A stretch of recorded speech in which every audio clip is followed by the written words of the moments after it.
Well, there we go, a rainbow. Good afternoon, everybody. It's been raining here most of today, and quite a storm last night. Lots and lots of wind. And I've been reading a little bit online about the climate change conference and in Poland, you know, the meeting of the great and the good. And I've got a few words to say about it, because it's all turning into something of a sham, if you ask me. The solution that they keep coming up with is tax, carbon tax they call it. And they've already started to implement it here in Ireland. They've been doing this over the past few years. And so what they're doing in order to stop people, or to encourage people, or should I say to disencourage people from using fossil fuels, and that includes peat briquettes, they've been putting a tax on solid fuel. So there's a tax on coal, there's a tax on peat briquettes, and just generally taxing people who, to my mind's eye, are at the very lower end of the financial spectrum. And I've noticed this. I've noticed how the taxes have gone up and up on these products, and it doesn't seem to affect the people who are really at the cutting edge of having a huge carbon footprint. Because if you're driving a new 4x4, an SUV, if you live in a big house, a house that's so big, the only way that you can heat it is through oil. And you're taking foreign holidays, you know, you're flying out of the country 3 or 4 times a year, and then you're also flying out for weekends. The carbon tax is going to mean nothing to you. Like, so what? But it's not the actual tax itself that I disagree with, because if a tax is being used for a good purpose, then that's fine. But I see no tangible evidence of that tax being used to plant deciduous trees, which to my mind is the only way out of this crisis.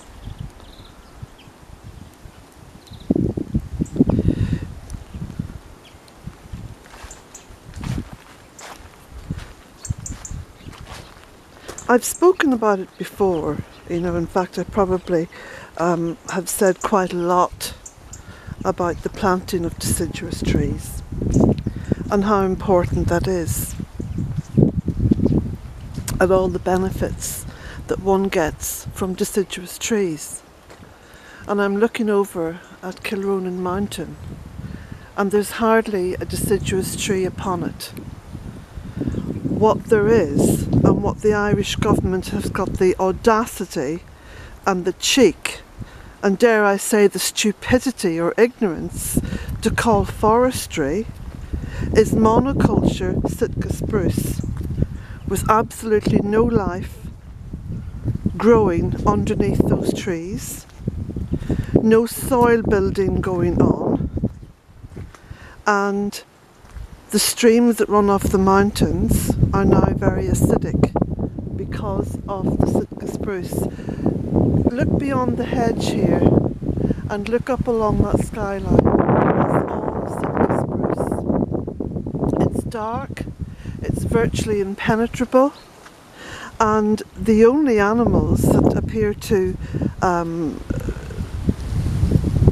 use the so-called forestry are the deer, and they migrate along those dark green Dante's Inferno-like corridors.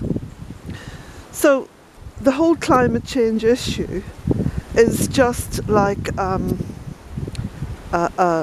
mindless politico sort of chattering room, you know, where politicians and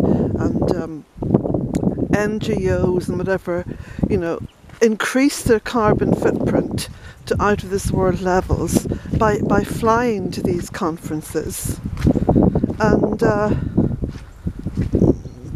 just appear as talking heads.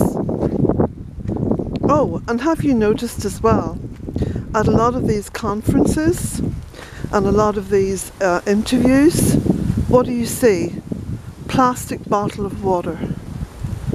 I mean, it's adding insult to injury, really. Am I the only person noticing all this? Because sometimes I feel as though, like, there's just this mindless stupidity has taken over people. And the mainstream media aren't questioning any of this at all. I mean, the days of having any kind of journalism, mainstream journalism, well and truly over. Because they don't seem to have any notion regarding what they're talking about. Because you listen to them asking questions on tape, you know, they're kind of asking questions of politicians or scientists or experts, and they really haven't got a clue what it is they're asking, because they have no interest in it, you see. It's not of any interest, because as of yet this crisis hasn't really affected those with the most. Those with the most who, let's face it, own the mainstream media. Like, you only have to look at the UK, and the mainstream media is owned by 4 or 5 old white men. Come on, Jack, let's go back up. So I'm now just switching off to this whole climate change debacle, because that's all it is. It's a shameless and shameful debacle.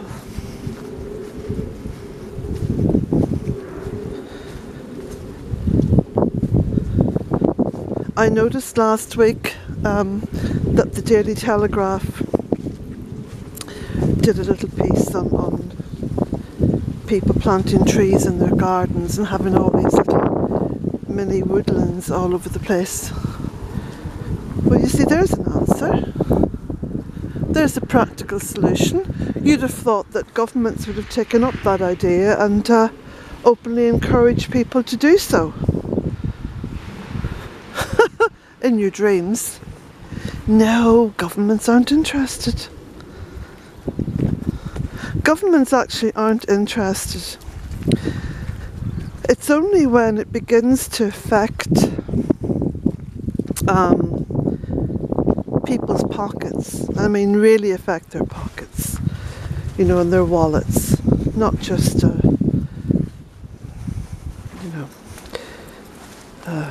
minor blip.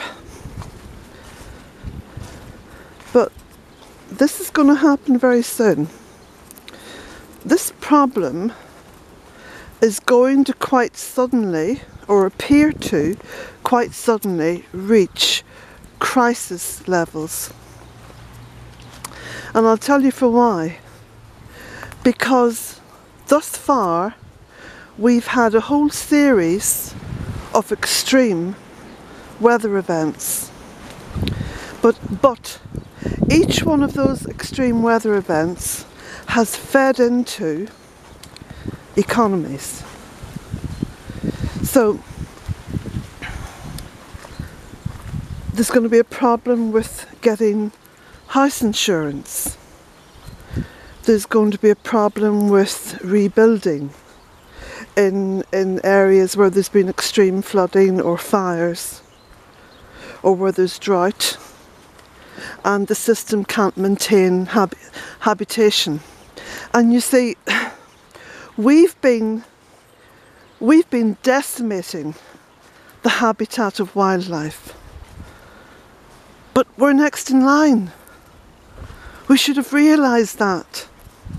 We should have realised that whatever affects wildlife is going to affect us, because we're part of that chain of sentient beings. So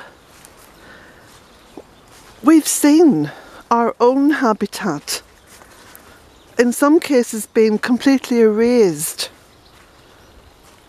over recent years. At the moment there's a massive amount of people living in tents in a Walmart car park, all victims of the Paradise fire. And we haven't even got the facilities to cope with this, because the reality is no one should be living in a tent in America. FEMA should have gone straight in with mobile housing immediately for all those people. Immediately. They should have been primed and positioned, ready to move.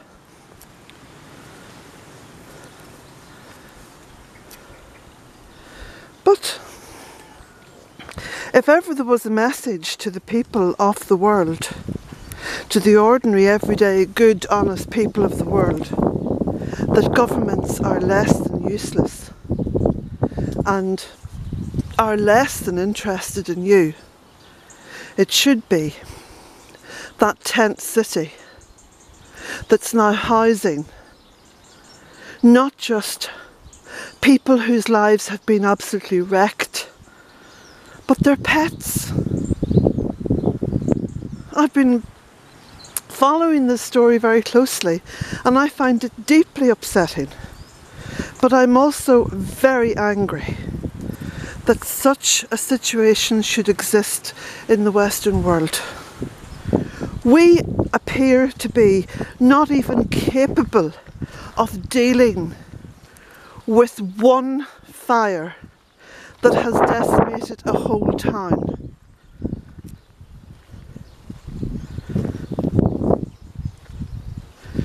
Many of those people have been told that they have to stay there for between 4 and 6 months. In tents. In tents.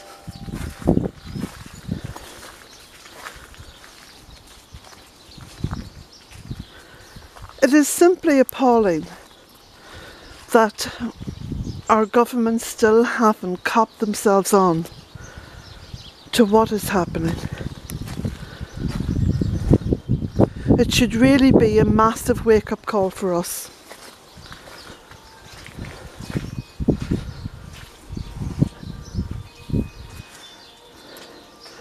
But all they appear to want to do is put more and more taxes on people. And like I said at the very beginning of this video, I've no problem with paying tax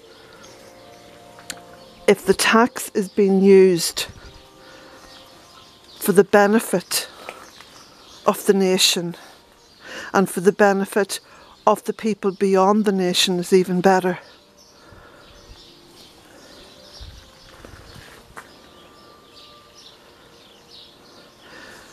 Yes, this has been a bit of a rant. I should go back in and listen to my medieval music. Jack saying, "Oh, for goodness sake, would you just stop?" Anyway, there you go. There's my thoughts. Well, some of my thoughts. I don't share all my thoughts because I'd probably get very, very cross on video. But that's some of my thoughts on what's happening between climate change conferences and the effects of climate change. Or for those of you who don't want to talk about climate change, let's say extreme weather events, because they're very real. Hopefully I'll come back at you later on with another video about the creativity that I've been involved in today, which I will reveal to you very soon. Blessings to you all.